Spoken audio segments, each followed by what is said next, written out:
Bond is normally fixed rate of return. Usually it is fixed rate of interest. Having a fixed rate of interest, it is called as a coupon payment, and the interest rate is coupon rate.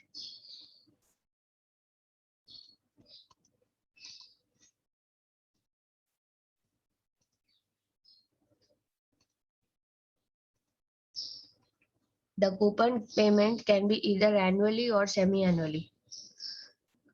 बहुत सारे bonds पे आपको semi annual bond दिखेगा, तो semi annual bonds में हम लोगों को 2 बार इंटरेस्ट मिलेगा, 30 जून एंड 31 दिसंबर।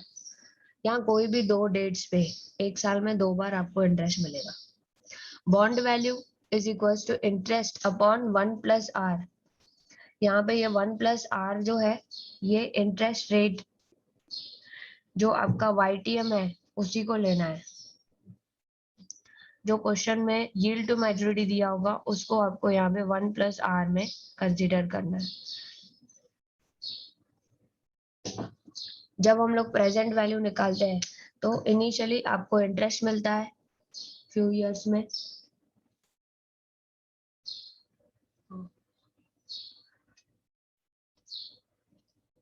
इनिशियली आपको इंटरेस्ट मिलता है और मैच्योरिटी पे आपको इंटरेस्ट के साथ मैच्योरिटी अमाउंट भी, मैच्योरिटी वैल्यू भी रिसीव होता है।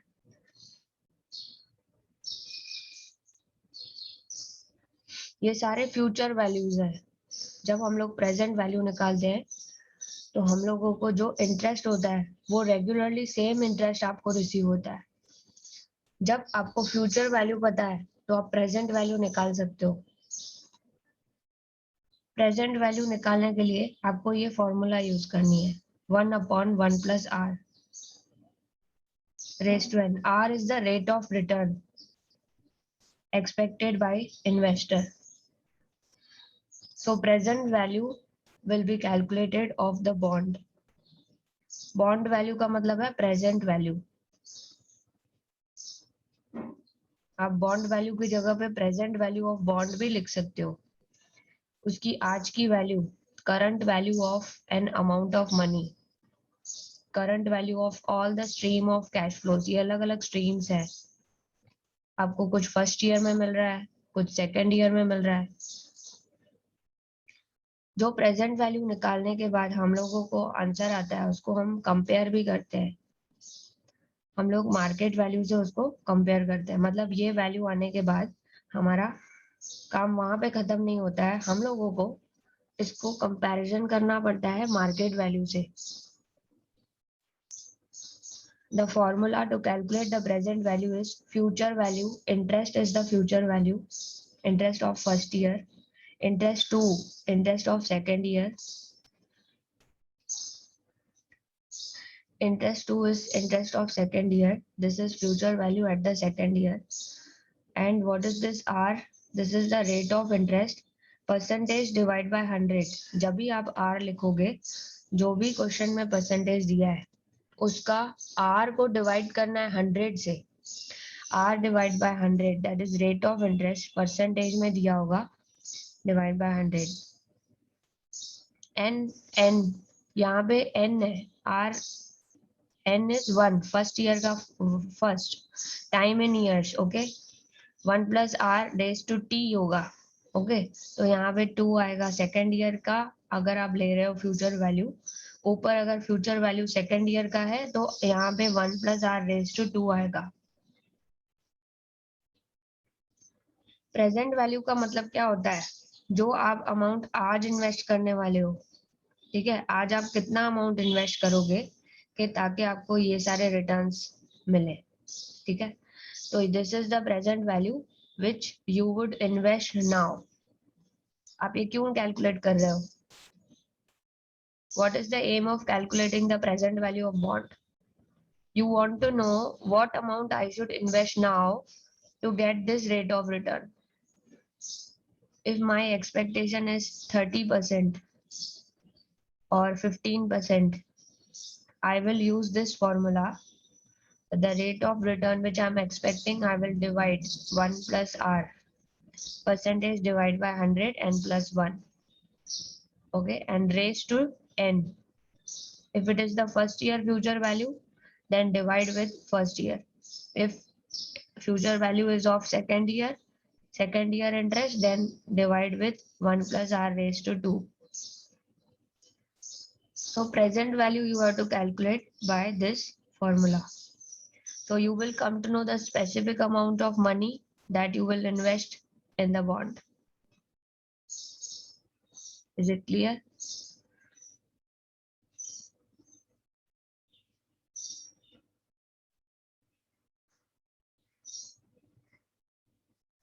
One to n, and in the last year you are getting maturity value, that is redemption value of the bond. Whatever amount you have invested, you will get back at the end of the bond tenure. जब bond का tenure खत्म होगा, आपको पूरा amount क्या होता है, वापस मिलता है ना. आपको गवर्नमेंट जो है पैसे रख नहीं देती है, वो एक मैच्योरिटी आ जाएगी ना, उस टाइम पे वो लोग वापस देते हैं. जैसे एफडी में होता है, आपको पूरा अमाउंट वापस मिलता है.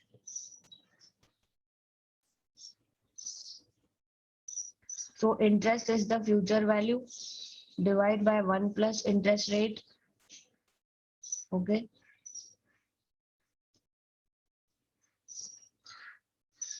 Using this formula, you can calculate the bond present value. Some simple problem.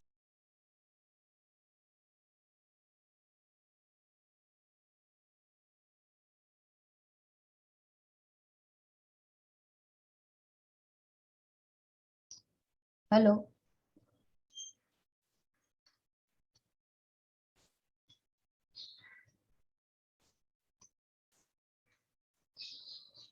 Can you hear me? Hello, आवाज आ रही है आप लोगों को?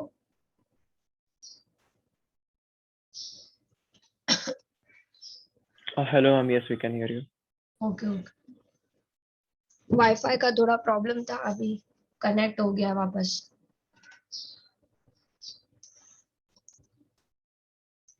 So present value of bond we have to calculate with the future value.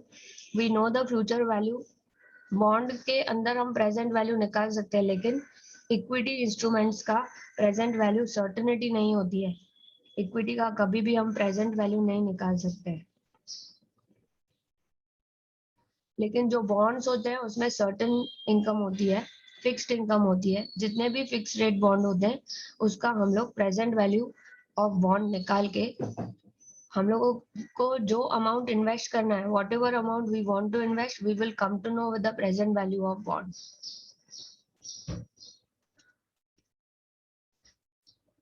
Now, next is, these are the three main important points.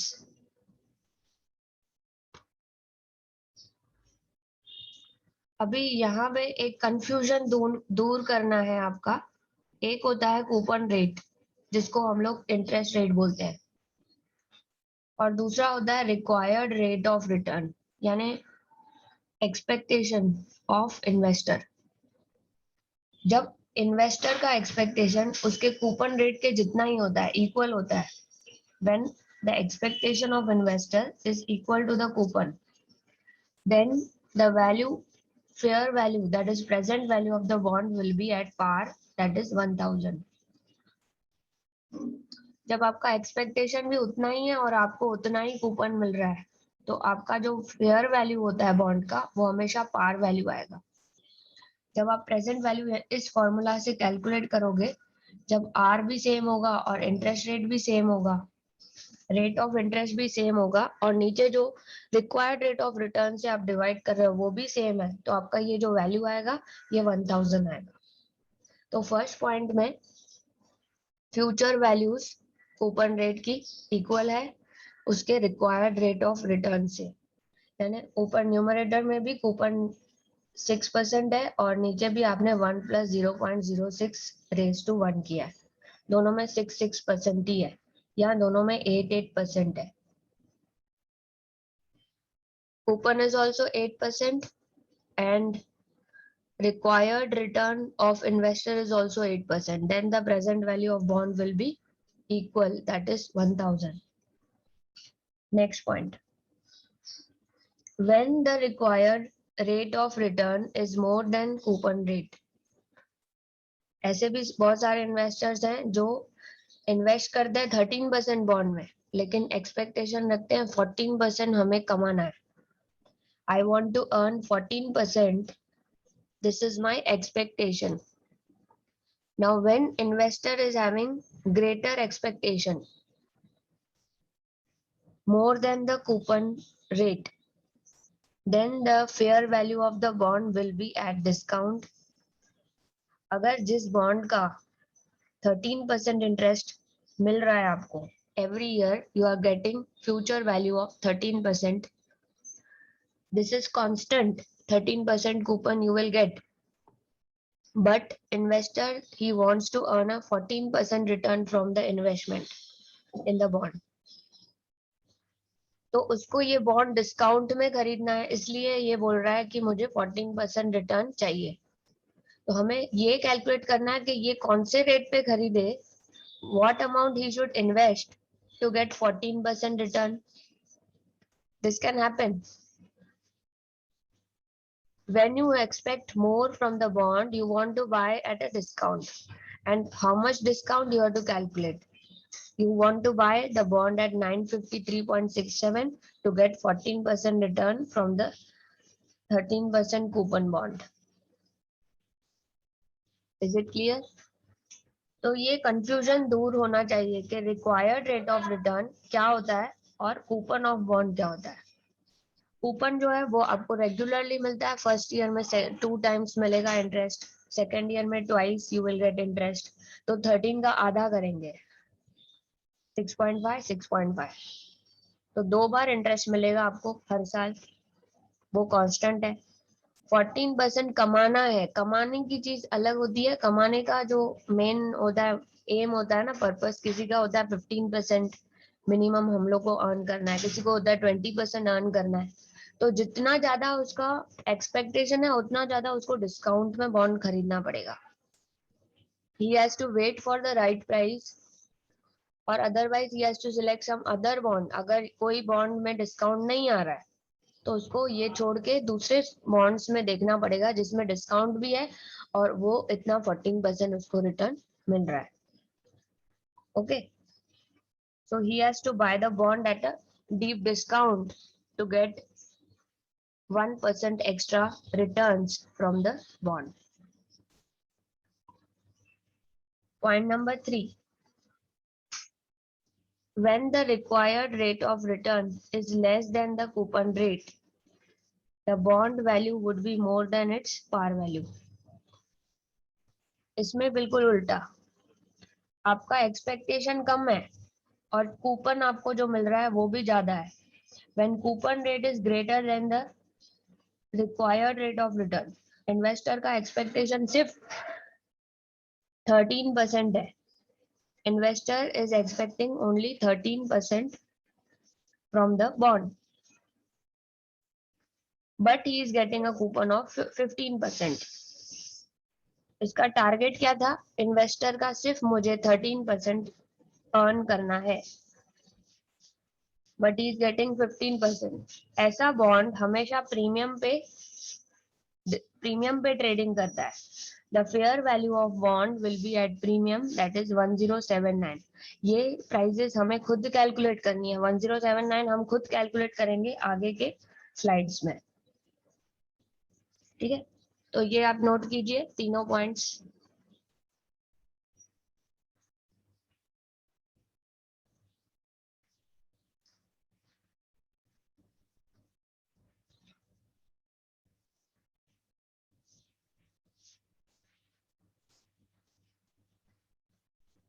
इसमें present value table भी आप use कर सकते हो.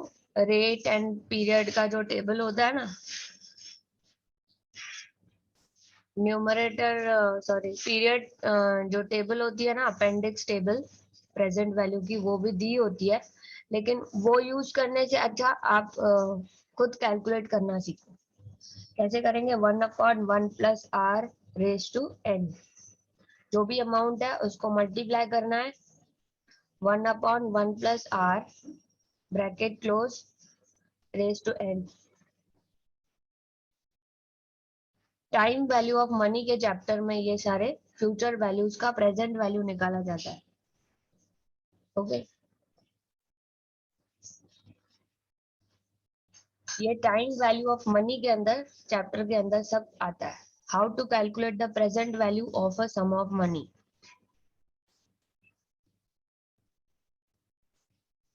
ओके,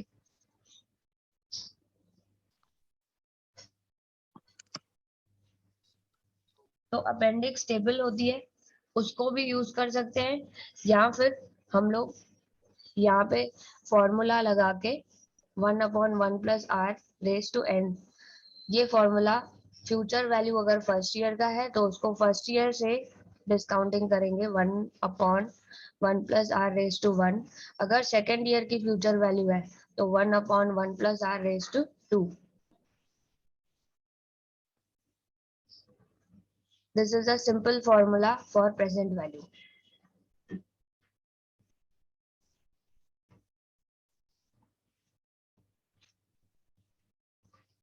नेक्स्ट,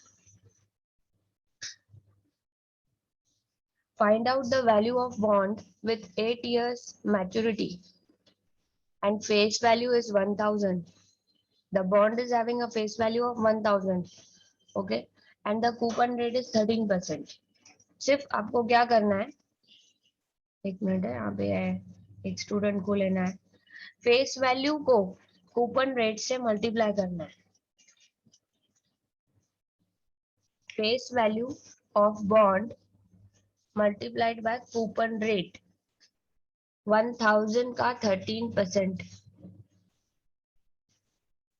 ओके, फर्स्ट 1000 का 13% that is 130 rupees and the required rate of return is 14%. Investor is expecting 14% return from the bond. जब उसका expectation ज्यादा होगा तो हम लोगों को जो फेयर वैल्यू आएगी वो डिस्काउंट पे आएगी। 1000 से कम होगी वैल्यू बॉन्ड की। जब हम लोग पूरा कैलकुलेट करके कर लेंगे तो कम आएगा। Coupon amount is face value into coupon rate, that is 1000 into 13%, 130 rupees. Discounting rate या required rate of return है आपका 14%. आप लोगों को कॉलम्स बनाने हैं year 1 2 3 4 5 6 7 8 because this is a 8-year bond, so you are getting 8 future values.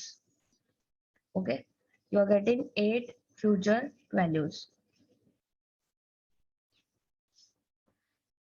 This is the future value, cash inflow. In the first year future, this is the first future year, 130, 130, 130, 130, 130, 130, 130। ये same क्यों लिख रहे हैं हम लोग? Fix rate bond है, fix rate bond में fixed interest मिलेगा, ओके, कूपन मिलेगा।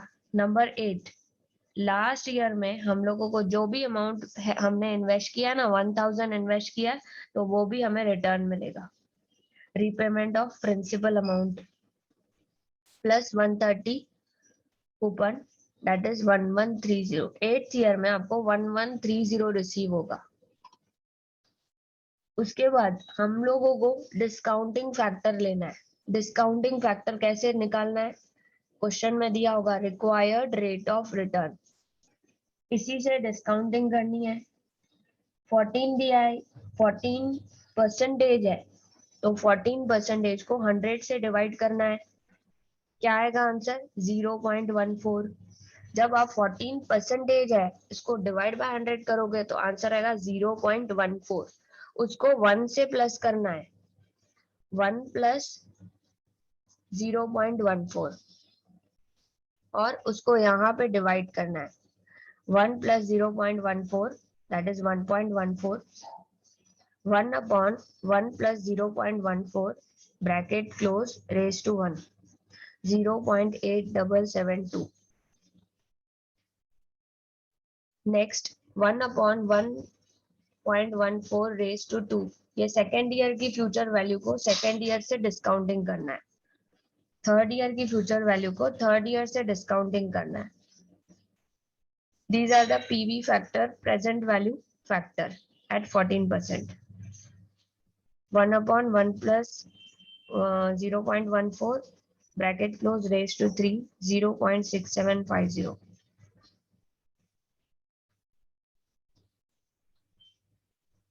अब नॉर्मल कैलकुलेटर में कैसे करोगे? नॉर्मल कैलसी में 1/1.14 इक्वल प्रेस करोगे ना, तो आंसर जो आएगा उसको इरेज नहीं करो। जो फर्स्ट आंसर आप निकाल रहे हो 1/1.14, कैलकुलेटर में इक्वल प्रेस करोगे 0.8772 आएगा, उसको इरेज नहीं करना है। एसी का जो वो प्रेस नहीं करना है बटन, उसके बाद फिर इक्वल प्रेस करते जाना है। Instead of erasing that answer you have to press equal sign, वो ऑटोमेटिकली सेकेंड ईयर का कर देगा 0.76995, 0.7695।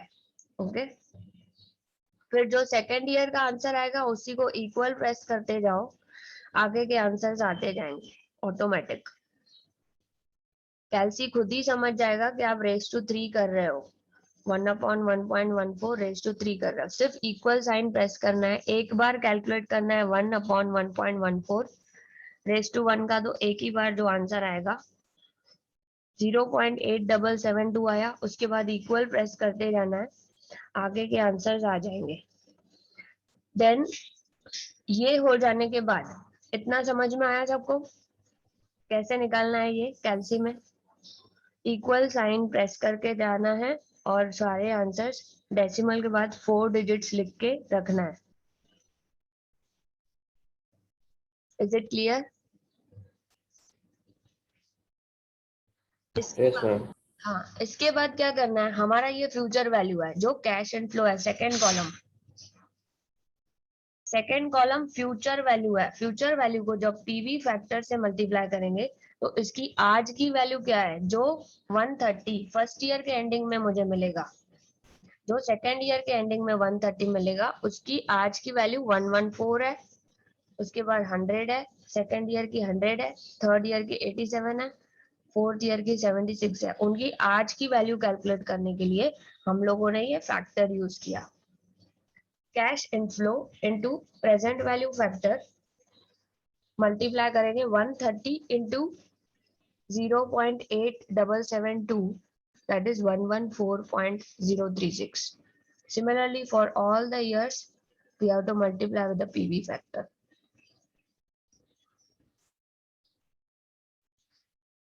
One 30 into 0.7695, that is 100.035.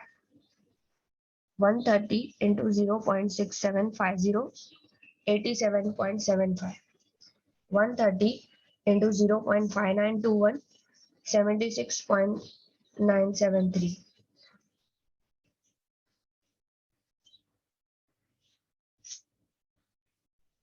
In this way, you will calculate the present value. So this is time value of money.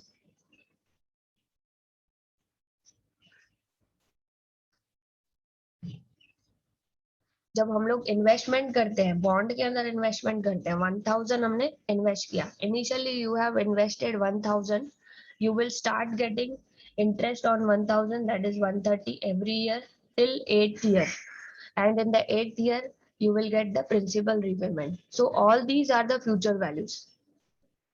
This is the perfect example that bond is trading at a discount whenever we have more expectation from the bond, more than the coupon rate.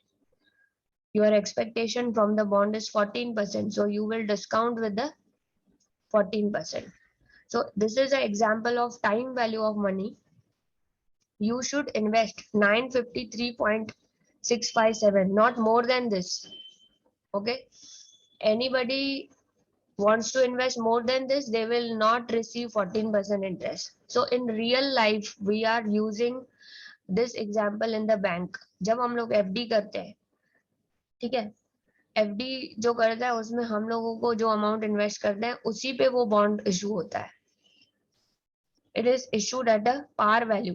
We can not expect more returns from the FD, क्योंकि वो bond कभी discount पे trade नहीं होता है. कोई FD अगर आपने देखा है क्या, कोई एफडी आपको डिस्काउंट में मिले? जो आप इन्वेस्ट करते हो उतना ही आपको वापस मिलता है. ठीक है, उसके साथ इंटरेस्ट आपको रिसीव होता है. So what is time value of money? Money is more valuable when it is received sooner. जितना जल्दी आपको पैसा मिल जाए उसका वैल्यू उतना इक्वल रहेगा. जितना फ्यूचर में मिलेगा, because of interest rate. Okay, interest rate change हो रहा है या आपका एक्सपेक्टेशंस के वजह से, तो टाइम वैल्यू ऑफ मनी में हम लोगों को ये डिफरेंस निकालने आना चाहिए कि जो मार्केट में वैल्यू है, मार्केट में सपोज ये ही बॉन्ड, ये सेम बॉन्ड 1100 पे ट्रेड हो रहा है, क्या आप बाय करोगे इसको? Same bond is trading at 1100 in the market. You will not buy this bond because you will not get 14% at 1100 rupees. ऐसा एफडी में नहीं होता है. एफडी में हम लोग जो अमाउंट इन्वेस्ट करते हैं वो वापस मिलता है और उसके अलावा इंटरेस्ट हमको रेगुलरली मिलता है. बॉन्ड्स में डिस्काउंट प्रीमियम होता है.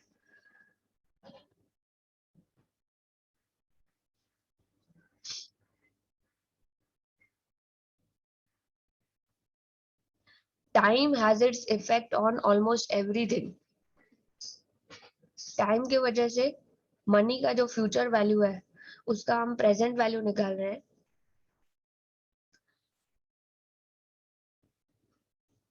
और फ्यूचर वैल्यू से प्रेजेंट वैल्यू निकालने से हमें मालूम पड़ रहा है कि हमें कितना इन्वेस्ट करना है. How much I should invest in a bond before buying the bond. I have to take the decision. अगर यही बॉन्ड 1100 पे ट्रेडिंग कर रहा है तो आप इसको छोड़ दोगे. अगर ये बॉन्ड 900 पे ट्रेड कर रहा है तो आप बोलोगे 950 इसकी एक्चुअल प्राइस है. मेरे हिसाब से 950 इसकी एक्चुअल प्राइस है, 900 पे मिल रहा है तो मेरे लिए अपॉर्चुनिटी है. I can earn more than 14% from the bond. So this concept of time value of money is for taking decision. Investors take decision after calculating the present value of the future value of bonds. You know the present value, future value, so you can calculate the present value. Only thing, your expectation you have to write in the PV factor. Some people have expectation of 16%, 1.16 से फिर करेंगे. किसी का 20% expectation है, सो 20% means 1.2 से divide करेंगे. So this is called as time value of money. इसमें table भी यूज करते हैं. पीवी फैक्टर का अपेंडिक्स टेबल दिया होता है. मतलब चैप्टर जब खत्म होता है ना, उसके लास्ट में 2 पेजेस पीवी फैक्टर और PV annuity factor, future value factor और future value annuity factor, 4 pages ऐसे अपेंडिक्स में दिए होते हैं. और हम लोग वो यूज करते थे पहले. पहले हम लोग को नहीं आता है तो हम लोग वो यूज करते हैं, भाई ये परसेंटेज का, ये ईयर का पीवी फैक्टर देखना है. लेकिन हम लोग उसके ऊपर डिपेंडेंट नहीं रहेंगे. हम लोगों को पता है कि हम लोग को कैसे फॉर्मूला यूज करनी है. It is very easy to calculate. 1/1 + r⁻n. इस फॉर्मूला से करेंगे तो हमें पीवी फैक्टर का अपेंडिक्स टेबल की जरूरत ही नहीं है.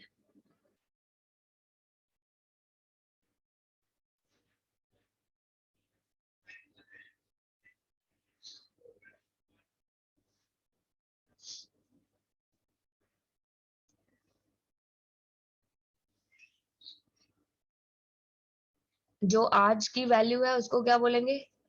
The value of money as on date is known as present value, while the money on a future date is known as future value. जो सेकेंड कॉलम है वो फ्यूचर वैल्यू है. The money which you will receive on the future date, first year, second year, third year, these are the future dates. On this you will receive this amount, so this is an inflow. I think you have understood the concept of time value of money. It is used by investors to take decision regarding investment in different bonds. They have multiple options. They can select those options where they are getting more returns. So time value of money is a very useful concept in financial management, in debt markets. आपको financial management आगे एक आएगा topic, subject आएगा TY में, तब आपको ये वापस से कैलकुलेट करना है. तो ये कॉन्सेप्ट अभी से याद रखना है, हमेशा हमेशा याद रखना है. ये कॉन्सेप्ट आपको रेट ऑफ रिटर्न से आप प्रेजेंट वैल्यू कैसे निकालते हैं, और ये काफी यूजफुल कॉन्सेप्ट है. आगे आपको जब आप पोस्ट ग्रेजुएशन करोगे तभी आपको ये आना चाहिए, तब ये बेसिक होगा. अभी आपके लिए एडवांस है, लेकिन बाद में ये बेसिक चीज आपको पता होनी चाहिए. किसी भी इन्वेस्टमेंट अपॉर्चुनिटी को एनालाइज करने के लिए जो एनालिस्ट होते हैं बड़े बड़े, वो लोग क्या करते हैं, ये रेट से, डिस्काउंटिंग रेट से पहले प्रेजेंट वैल्यू फाइंड आउट करते हैं, उसके बाद डिसीजन लेते हैं. जितने भी एनालिसिस करते हैं, जितने भी एनालिस्ट होते हैं, वो लोग मिनिमम रिटर्न कितना एक्सपेक्टेशन है. किसी बैंक एफडी में हम लोग जब इन्वेस्ट करते हैं या गवर्नमेंट सिक्योरिटीज में इन्वेस्ट करते हैं, तो मिनिमम रिटर्न एक्सपेक्टेशन इन्वेस्टर से पहले पूछा जाता है. What is your expectation? कोई बोलेगा 20%, कोई बोलेगा 30%, कोई बोलेगा 14%. तो हम लोगों को ये थर्ड कॉलम में उसको एडजस्ट करके प्रेजेंट वैल्यू निकालने को आना चाहिए. So this is used for analysis purpose. Before making decision of investment, what is the amount you would like to invest in the bond? आपको वो सामने एनालिस्ट बताएगा कि आपको इतना अमाउंट इन्वेस्ट करोगे तो आपको 14% रिटर्न मिलेगा. So you have to analyze the bond and select the best bond which is giving you promising return of 14%. Is it clear? So what is the conclusion? Time value of money is important concept in financial management.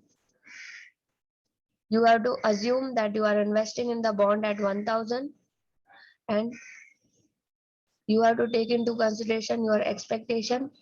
With the passage of time, the purchasing power of currency will change.